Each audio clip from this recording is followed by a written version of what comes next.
Visão de um vale de ossos secos. Veio sobre mim a mão do Senhor, e ele me fez sair no Espírito do Senhor e me pôs no meio de um vale que estava cheio de ossos.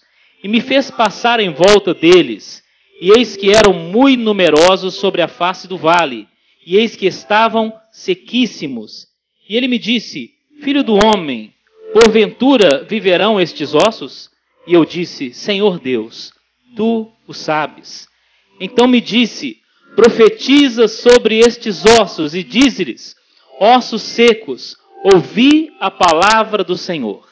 Assim diz o Senhor Deus a estes ossos: eis que farei entrar em vós o espírito e vivereis, e porei nervos sobre vós, e farei crescer carne sobre vós, e sobre vós estenderei pele, e porei em vós o espírito, e vivereis, e sabereis que eu sou o Senhor. Então profetizei, como se me deu ordem. E houve um ruído, enquanto eu profetizava, e eis que se fez um rebuliço, e os ossos se achegaram, cada osso ao seu osso.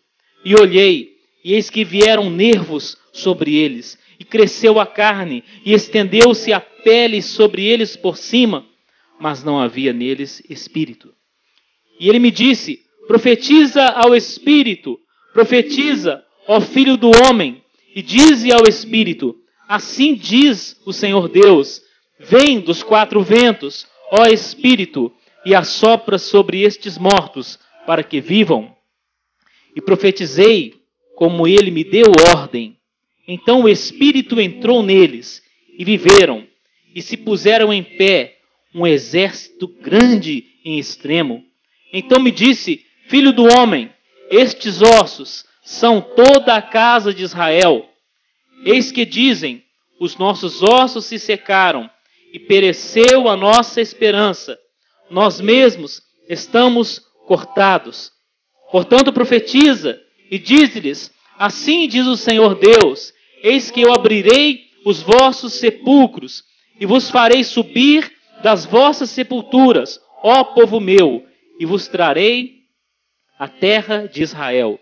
E sabereis que eu sou o Senhor, quando eu abrir os vossos sepulcros, e vos fizer subir das vossas sepulturas, ó povo meu. E porei em vós o meu espírito, e vivereis, e vos porei na vossa terra, e sabereis que eu, o Senhor, disse isto, e o fiz, diz o Senhor. Senhor, nós estamos aqui para recebermos a Tua palavra. Pedimos que o Senhor fale conosco mais uma vez, como já tem falado nesta manhã. Pedimos que a Tua palavra venha fazer diferença na nossa vida, para a Tua glória, em nome de Jesus. Amém. Glória a Deus. Bom, nós temos aí a visão do vale de ossos secos. Se existe uma situação em que o avivamento é necessário, é essa aí. Nesta situação visualizada pelo profeta Ezequiel. Quem precisa de um avivamento? Muitas vezes a pessoa precisa de um avivamento porque está desanimada. Os desanimados precisam de um avivamento. Talvez a pessoa esteja um pouco pior do que isso. Talvez ela esteja dormindo espiritualmente. Então ela precisa de um avivamento. Mas pode ser que ela esteja ainda pior do que isso. Pode ser que ela esteja morta espiritualmente. Então ela precisa mais do que ninguém de um avivamento. Então nós temos aí, neste vale dos ossos secos, o quê? Mortos. Muitos mortos. E esses mortos representavam quem? Os israelitas. O povo de Israel. Mas como assim mortos? Israel morreu? Era uma morte da nação, não exatamente dos indivíduos. Por quê? Qual é a situação aqui? Qual é o contexto do profeta Ezequiel? Ezequiel estava profetizando na Babilônia, durante o exílio. A nação de Israel já tinha sido invadida e já tinha sido levada para o cativeiro babilônico. E Ezequiel estava ali profetizando no meio do cativeiro. Ou seja, a nação já tinha morrido. Por isso a visão daquele vale de ossos secos. Agora, qual seria a origem daqueles ossos? Então nós vemos aí no texto que nós lemos, um processo de reconstrução, um processo de restauração, não foi isso? O profeta falou aos ossos, os ossos se ajuntaram, formaram corpos, vieram sobre eles o que? Nervos, veio sobre eles também a carne e veio um revestimento de pele e o profeta falou, o Espírito veio e se formou ali um exército extremamente grande. Qual era a origem daqueles ossos? Um exército que foi destruído. Não é? Se na restauração surgiu um exército, se nós pudermos voltar esse filme, nós vamos chegar a compreender como surgiram aqueles ossos secos. Como surgiram? Foi um processo de destruição. Havia o quê? Um grande exército, o grande povo de Israel, não é? E aquele povo foi o quê? Derrotado pelo inimigo. Aquele exército foi dizimado pelos inimigos. Então, o que o povo de Israel perdeu? Primeiro, perdeu o espírito. Então, a morte é justamente o quê? A perda do espírito. Então, nós somos aqui simbolizados nesse texto, porque Israel simboliza a igreja. Então, o que nós falamos aqui sobre Israel, nós podemos aplicar princípios na igreja. Então, a igreja jamais pode perder o espírito. Israel perdeu o espírito. E aí, entrou num processo de perda. Uma sequência de perdas. A perda do espírito já é a morte. Não é isso? Mas depois veio o quê? A decomposição. Então, aquele exército perdeu a pele, perdeu a carne, perdeu os nervos. Um processo de perda. Nós não podemos perder o Espírito de Deus, porque se nós perdemos o Espírito de Deus, então começa um processo de perda incontrolável. Não é isso? Quando o corpo humano perde o Espírito, ele começa a perder tudo muito rapidamente. E então, quem estiver por perto tem que se livrar daquele corpo, porque ele começa a feder, a decomposição é muito rápida. Assim, quando a pessoa perde o Espírito Santo. Misericórdia, meu Deus. Por isso o salmista Davi falou, no Salmo 51, não retires de mim, Senhor, o teu Espírito Santo. Porque senão começa o apodrecimento da pessoa. Olha, então aquele exército que existia antigamente, né, perdeu o espírito, perdeu a vida, perdeu a pele, perdeu a carne, perdeu os nervos, mas os ossos ficaram. Ezequiel viu aí um vale cheio de ossos. Os ossos ainda estão aqui. Sabe o que isso significa? Deus não desistiu do seu povo. Deus não desistiu de Israel. Os ossos ainda estavam ali.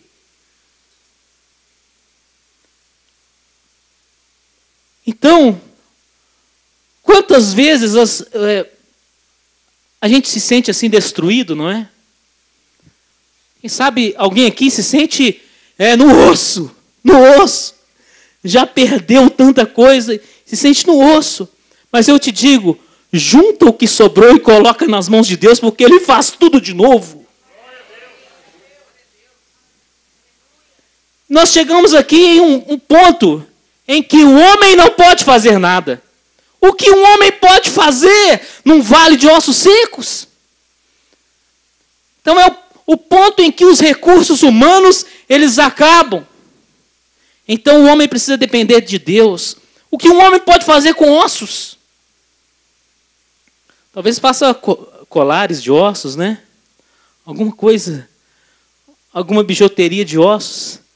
Mas Deus, com um osso, Ele faz uma nova pessoa. Não foi assim que Ele criou a mulher?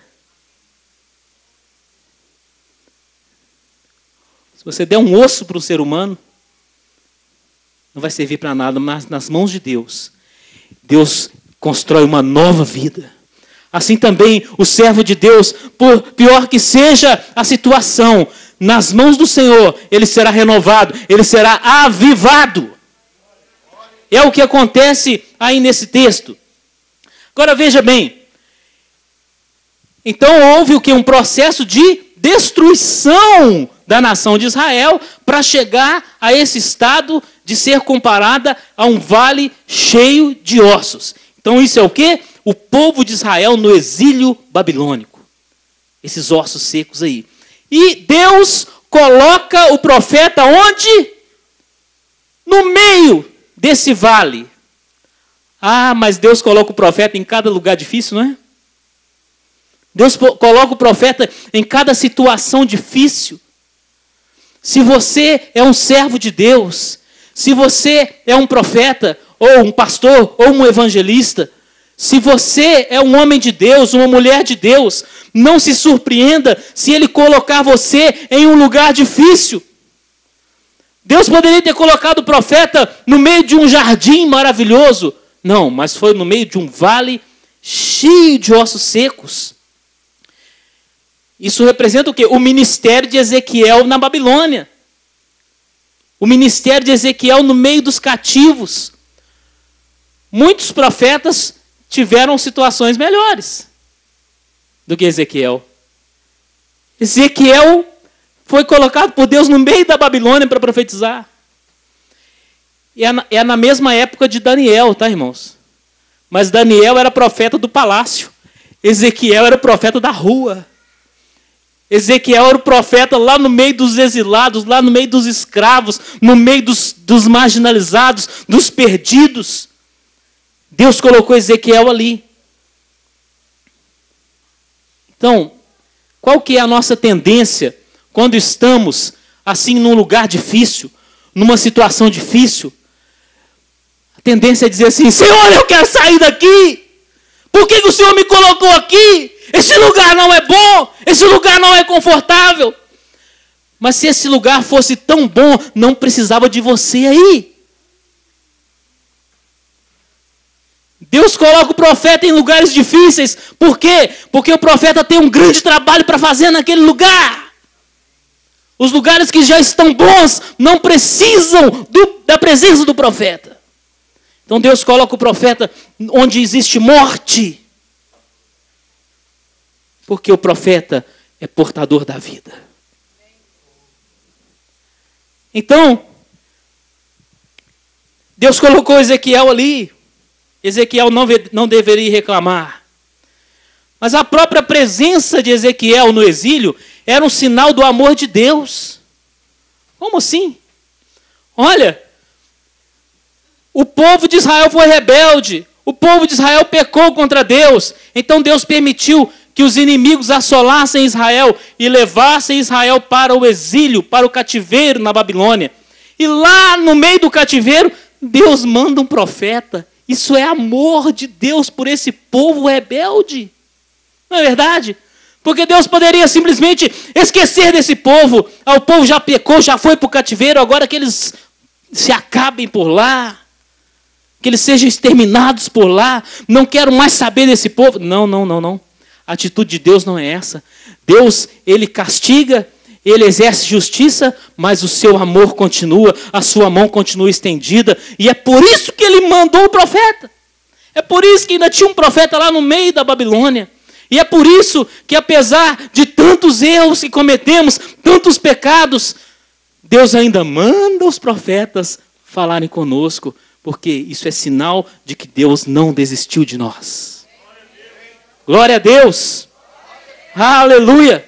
Agora, qual é o quadro que o profeta Ezequiel vê aqui?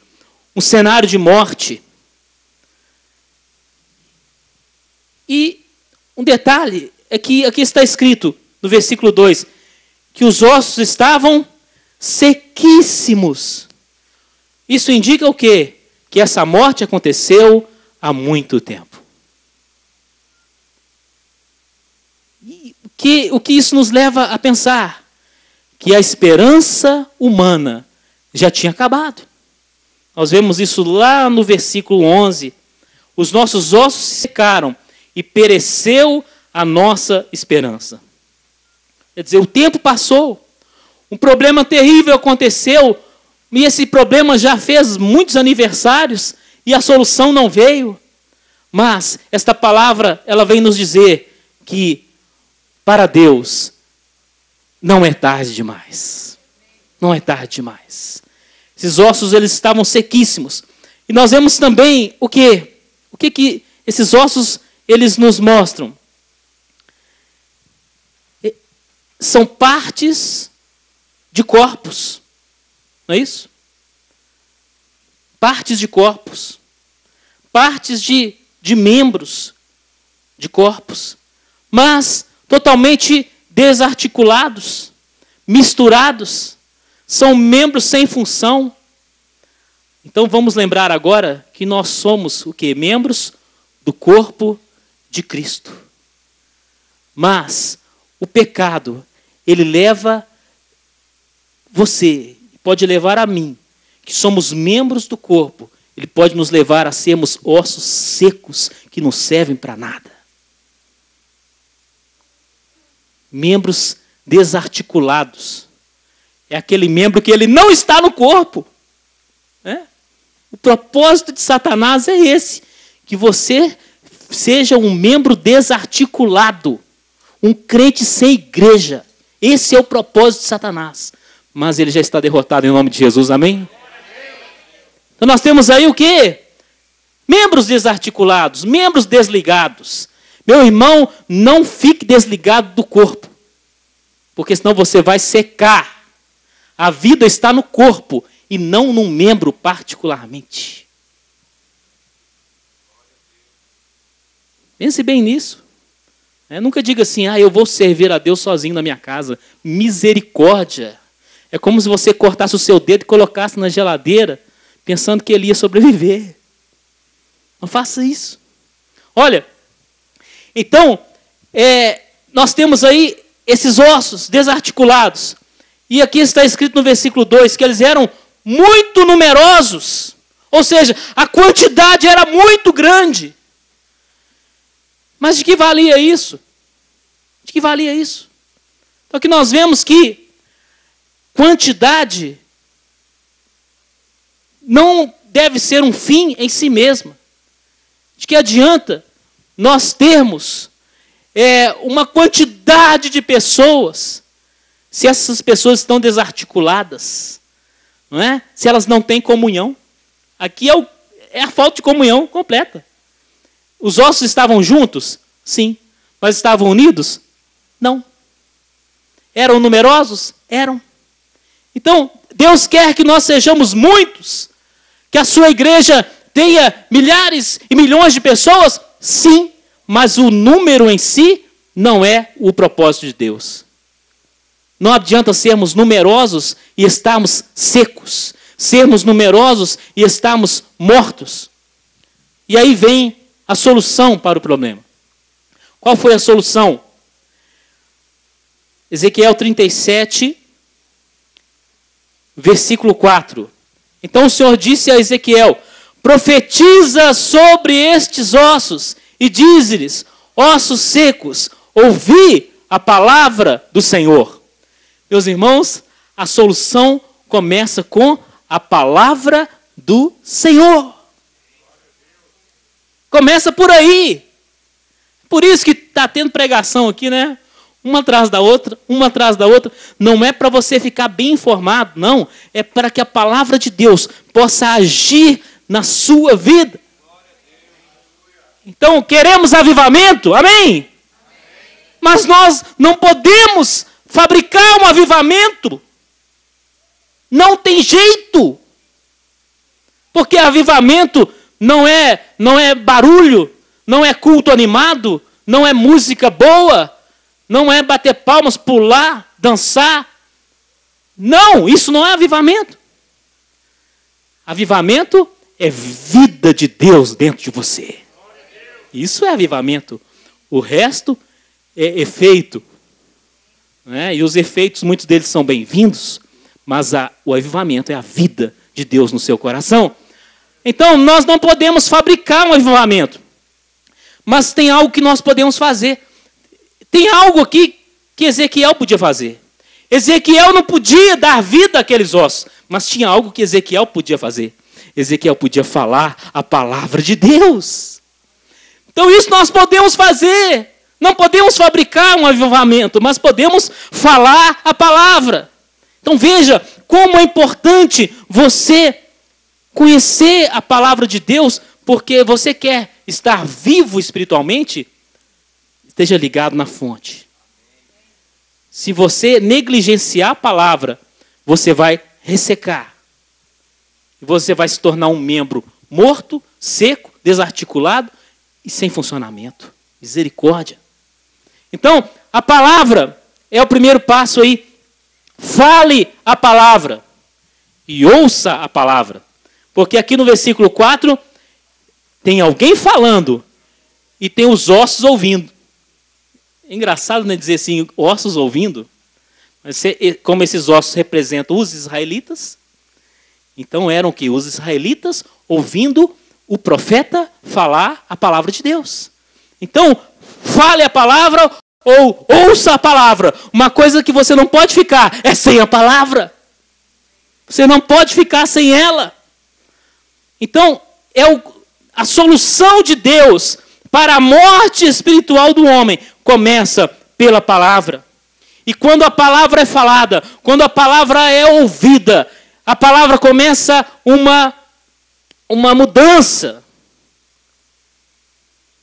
Olha, se a palavra de Deus está sendo falada, as coisas não podem continuar como eram antes. Não podem. O profeta falou a palavra. Versículo 7, então profetizei como se me deu ordem, e houve um ruído enquanto eu profetizava, e eis que se fez um rebuliço, e os ossos se achegaram, cada osso ao seu osso. Olha, quando a palavra é falada, mudança tem que acontecer. Os ossos não podem continuar secos. O homem não pode continuar morto espiritualmente. Tem que acontecer alguma mudança. Então houve aí o quê? Barulho. Houve movimento. Os ossos começaram a se movimentar. E começou a haver o quê? Organização. Cada osso começou a se chegar ao seu osso. Como que é isso? Os membros do corpo se conectando. A palavra de Deus faz isso. A palavra de Deus faz isso. Então você pode chegar pertinho do seu irmão aí? Chega perto dele aí, ó. Cada osso chegando ao seu osso. Não é? Os membros do corpo. Quando a palavra é falada, o que acontece? Os membros do corpo, eles se encontram. Os membros se encontram. Então, o que diz aqui?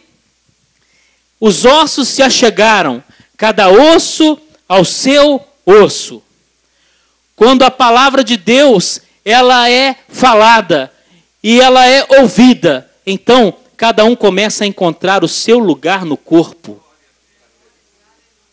Isso é fundamental para que o avivamento aconteça. Cada osso precisou encontrar o seu lugar no corpo. E quando você encontra o seu lugar no corpo, você encontra a razão da sua existência. Por que as pessoas estão aí procurando uma razão para a vida e não encontram? Porque não acharam o seu lugar no corpo. Porque quando você acha o seu lugar no corpo, você encontra o quê? A sua função. Você encontra o seu objetivo. Você encontra uma missão para exercer. Então este deve ser o efeito da palavra de Deus em nós, como aconteceu naquele vale de ossos secos. Cada osso foi encontrando o seu lugar.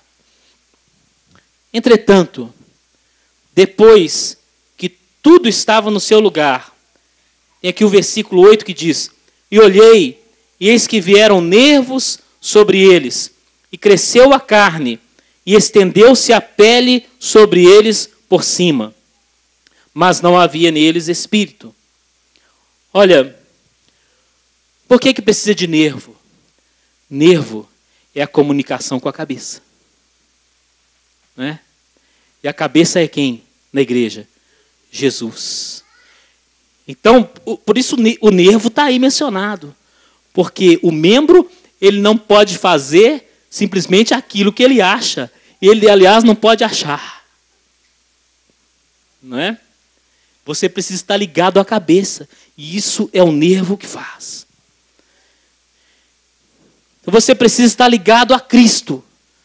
Não adianta você ter muitas boas ideias, muitas boas intenções, muitos bons projetos, se você não souber as ideias de Jesus, as intenções de Jesus, os projetos de Jesus. Por isso nós precisamos sempre orar.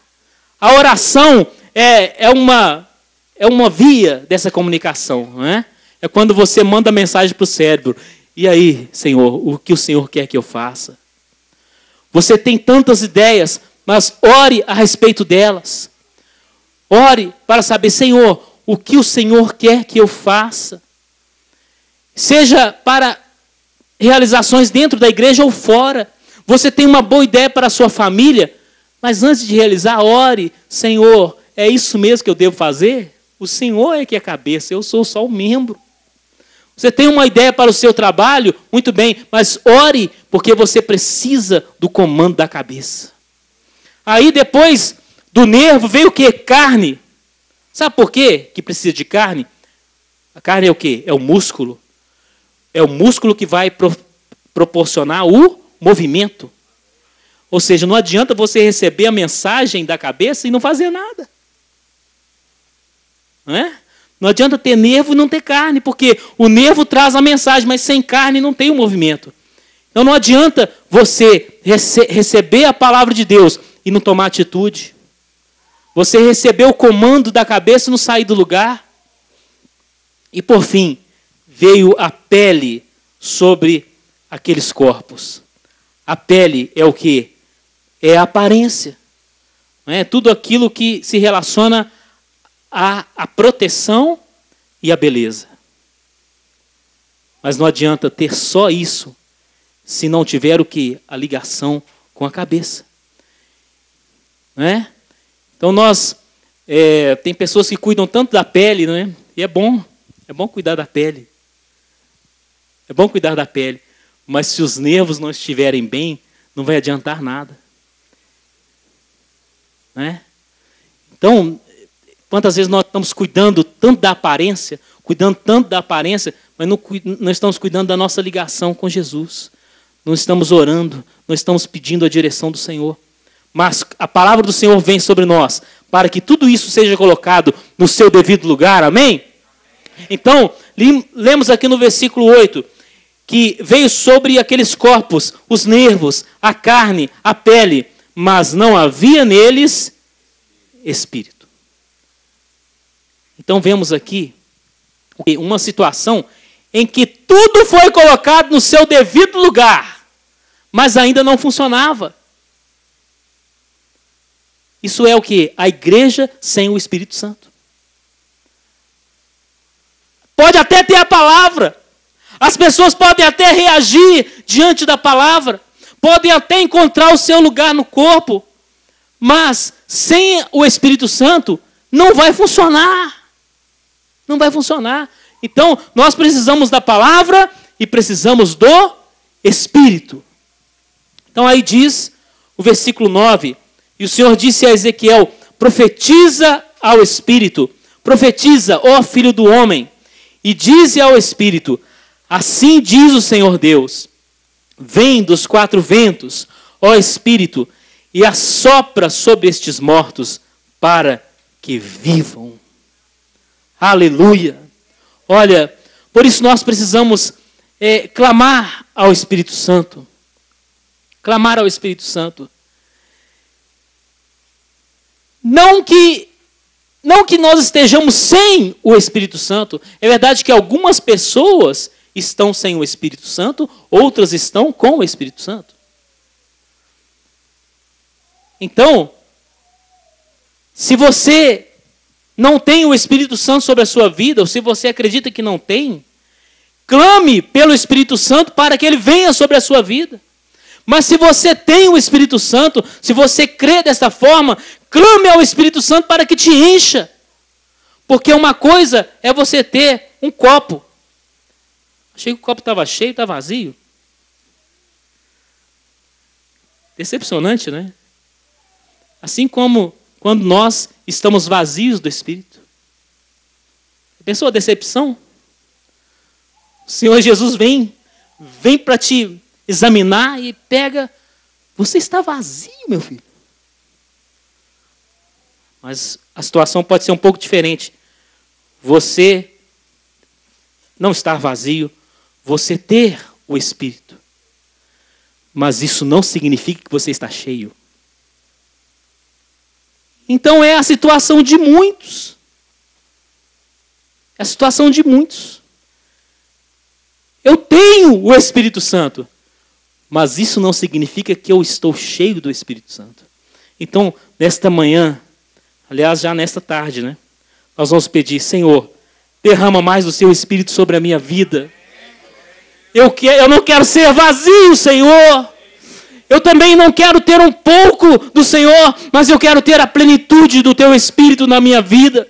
Eu quero estar cheio do teu Espírito. E assim como aqueles ossos, eles se tornaram corpos, e aqueles corpos foram vivificados, foram ressuscitados, foram avivados. Assim, quando o Espírito Santo vem sobre nós, ele nos aviva, porque só ele pode fazer isso. O que nós podemos é falar a palavra e orar e clamar ao Espírito. Então, sem o Espírito Santo, nós podemos ser uma excelente organização. Mas com o Espírito Santo, nós nos tornamos um organismo. É muito diferente. O ser humano, com toda a sua inteligência, pode criar uma organização maravilhosa, mas nunca um organismo. Nunca um organismo. Com toda a sabedoria que a liderança tiver, fará uma organização maravilhosa, mas nunca um organismo. Mas com o Espírito Santo, nós nos tornamos um organismo vivo. E qual é o resultado final aí do texto? Versículo 10. E profetizei como ele me deu ordem. Então o Espírito entrou neles e viveram. Olha aí o avivamento. E se puseram em pé um exército grande em extremo. Olha, esse é o resultado do avivamento. Não é produzir um bando de turistas, né, para sair passeando, né, para formar um exército. E isso significa o quê? Que haverá lutas. Não é? O avivamento não é agora para você viver um mar de rosas. Não, é para formar um exército. E isso significa que haverá lutas, mas significa também que haverá vitórias. Glória a Deus. E na história de Israel, qual foi o cumprimento dessa profecia? Deus tirou o seu povo do cativeiro. Aleluia. Ezequiel estava profetizando a libertação do povo, e o povo foi liberto. O povo foi liberto, e aqueles inimigos que assolaram Israel, aqueles inimigos foram exterminados. Onde está a Babilônia hoje, meus irmãos? Onde está? A grande Babilônia é hoje um conjunto de ruínas ali no Iraque que ninguém nem quer visitar. Alguém aqui quer? Quando fala assim, vamos fazer uma viagem a Israel, né? O pessoal levanta a mão, maravilha. Por quê? Porque essa profecia aqui ela foi cumprida e Israel está lá. Israel está lá. Mas falar assim, quem quer visitar as ruínas lá no deserto do Iraque? Ninguém quer. Então, essa profecia ela se cumpriu. Ela se cumpriu. e Israel estar lá hoje é um milagre. É um milagre. Tanto quanto a ressurreição desses ossos secos aqui. Mas o mais importante é que Deus quer fazer uma ressurreição na sua vida e na minha vida. Amém? Então nós vamos fazer como esse exército aqui. O que aconteceu? Se puseram em pé. O Espírito entrou neles e eles viveram e eles se puseram em pé. Coloque-se em pé agora para nós clamarmos pelo Espírito Santo.